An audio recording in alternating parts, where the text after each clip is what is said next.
why not go ahead and throw in the additional challenge of summarizing the entire Harry Potter series by January 2nd? I'm going to do that. Starting off with book 1, the Philosopher's Stone, or the Sorcerer's Stone, depending on which country you're in, for some reason. We start 11 years in the past, with Voldemort having disappeared and everybody celebrating. Basically, we learn that Voldemort vanished as he was murdering 2 people and then tried to murder their child, but for some reason it didn't work, and he is now disappeared because he's somehow been horribly wounded or somehow destroyed. It's not made entirely clear, and it's not supposed to be yet. We cut to Professor McGonagall and Dumbledore and Hagrid taking the baby that is now an orphan and giving it to his extended family, who are just terrible people. Just the worst. We don't like the Dursleys. They're called the Dursleys, and they take in Harry. I don't think they're really given a choice. I think they're kind of made to. But that boy is now known as the boy who lived and is famous throughout the wizarding world. From here we cut to present day, where Harry is living with the Dursleys, and they're just as awful as we were made to believe. They're kind of treating him as a houseboy and just making him do all kinds of terrible things for them. One day they decide to go to the zoo because it's Harry's stepbrother, cousin, forget how the relationship is, birthday.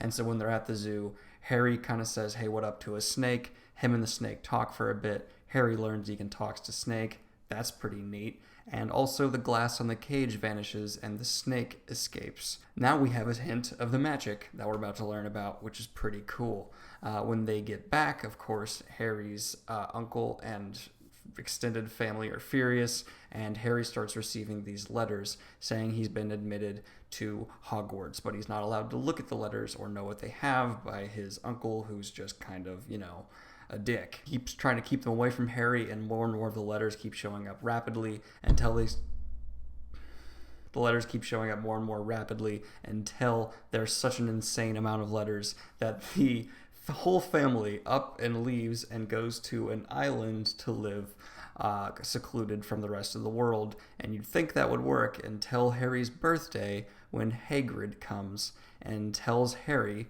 "Hey, you're a wizard. You've been accepted to Hogwarts School of Witchcraft and Wizardry." From there, when it's time to go, Harry and Hagrid go to do some school supply shopping. They go to do some shopping, and Harry finds out that he's rich as fuck from his parents' inheritance that he now has ownership over. He also gets his own wand and finds out the wand that chooses him is somehow related to or connected to the man who killed his parents, Voldemort. Then him and Hagrid go pick up a mysterious package from the Wizarding Bank, and that's a bunch of, "Hey, keep it under wraps, I'm just getting this for Dumbledore, don't tell nobody about it" stuff. But obviously we as the reader know this is going to be very important later on. We also meet a couple characters. Harry meets a kid named Malfoy, who's kind of the worst thing. You want to hit him, but he's really well written, and that's actually J.K. Rowling, in my opinion's strongest ability as a writer, is to write characters that you hate. And as much as that doesn't seem like a huge compliment, it's hard to write a character that your whole audience will just hate, and J.K. Rowling does it maybe better than anyone currently writing. She makes the most hateable people. Continuing with the summary. He also meets a professor named Professor Quirrell, who seems very odd, but most people in the Harry Potter universe are fairly odd. So now it's actually time to head to real Hogwarts, and Hagrid takes Harry to a train station and tells him to go to platform 9 3/4. That obviously doesn't exist, but Harry eventually finds it, runs into a family called the Weasleys, instantly bonds with one of their sons named Ron. They become super bros. He also meets 2 other students, one named Hermione and one named Neville. Hermione starts kind of being their friend too right away, and Neville's a good guy. They arrive at Hogwarts. They get put into a sorting ceremony with a sorting hat, and they're put in the one of 4 houses: Ravenclaw, Hufflepuff, Gryffindor, or Slytherin. Of course, all of our main characters, such as Ron, Hermione, Harry, and Neville, are all put into Gryffindor, and the jerk kid we met earlier, Malfoy, is put into Slytherin.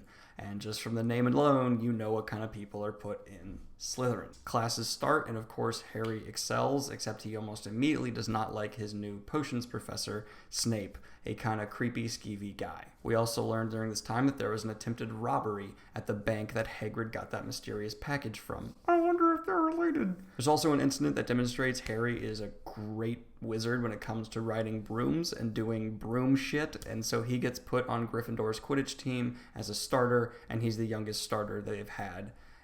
Maybe ever or a really long time. I forget the actual qualifier they use there. He is put in a position of a seeker, basically meaning he needs to go find a little thing that'll end the match and basically give the team that catches it a number of points that's so insane they of course win. Now, as Harry's getting more and more popular, of course that little kind of shitty kid Malfoy is getting more and more jealous and angry, so he challenges Harry to a duel at midnight, and Harry, Ron, Hermione go to it. Malfoy never shows up, and he was trying to get them in trouble for sneaking out because he's a little, sack of shit. They try to hurry back, and on their way hurrying back to where they should be at midnight and not get in trouble, they run into a three-headed dog.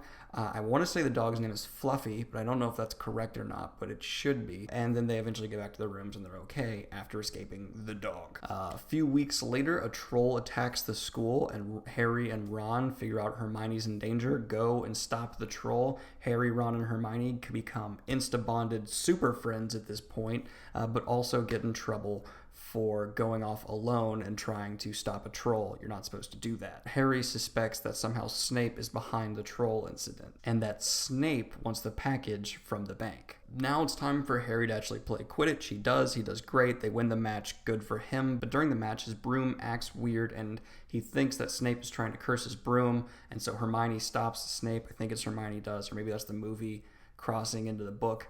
And basically Harry's still able to recover and help Gryffindor win the match. It's now winter break and most students go home, but some don't. Harry's one of the ones that doesn't because his family sucks. So during winter break, he's just kind of chilling out in Hogwarts. He gets an invisibility cloak that used to be his father's, except this one we know is like extraordinarily good.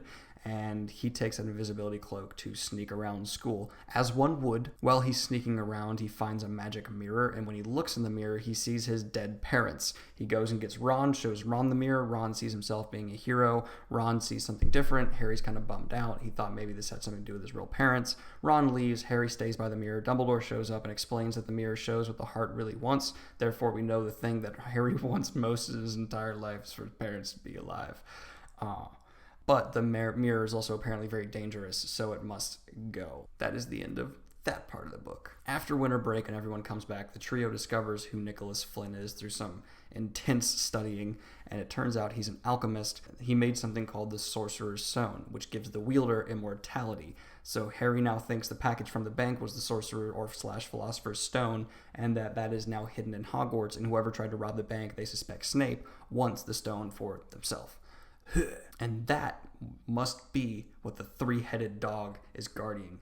And that's what they surmise from all this. There's another Quidditch match after this. Of course, Gryffindor wins, largely due to Harry contributing. Snape is actually refereeing this match, but they still win and do well. After the match, Harry finds Snape and Professor Quirrell actually arguing, and they don't really notice him because he's wearing the invisibility cloak, I believe. During this time, Hagrid, the best character in the series, or McGonagall, it's a toss-up, gets an illegal dragon, and they kind of convince him it's not practical to have an illegal dragon here at Hogwarts, and they go to actually smuggle it out. As they're smuggling it out, Malfoy is watching them, and he goes tattles on them. So on their way back from releasing the dragon into the wild, they get caught by Professor McGonagall, who I love, and they're all given detention and deducted a huge amount of points. So Gryffindor loses a bunch of house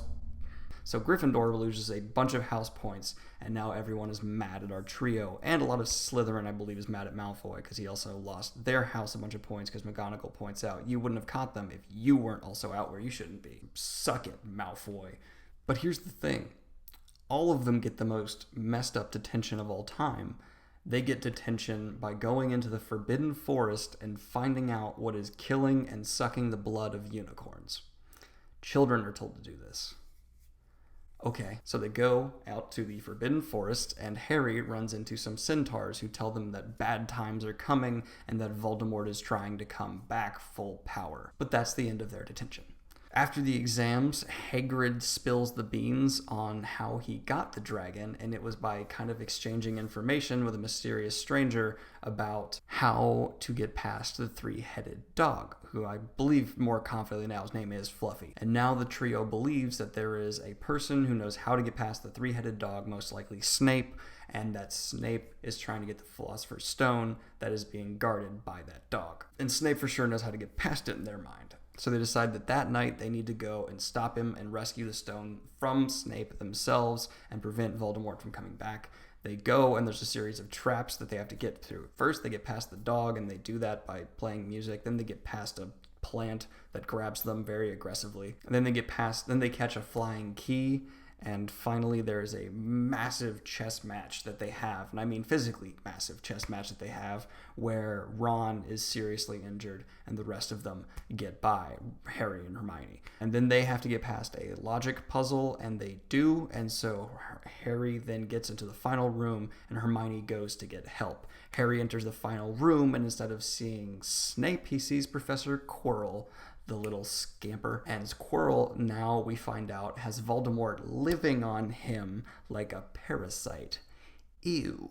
Basically, through some magic, Harry ends up with the Philosopher's Stone in his hand, and Quirrell/Voldemort attacks Harry, and when they touch Harry, they get burned very badly for some reason, and Harry blacks out. Harry wakes up in the infirmary with Dumbledore next to him, and Dumbledore says the reason when they touched you it burned is because of your mother's love still protecting you. Aww. And the Philosopher's Stone has been destroyed, and Quirrell is dead.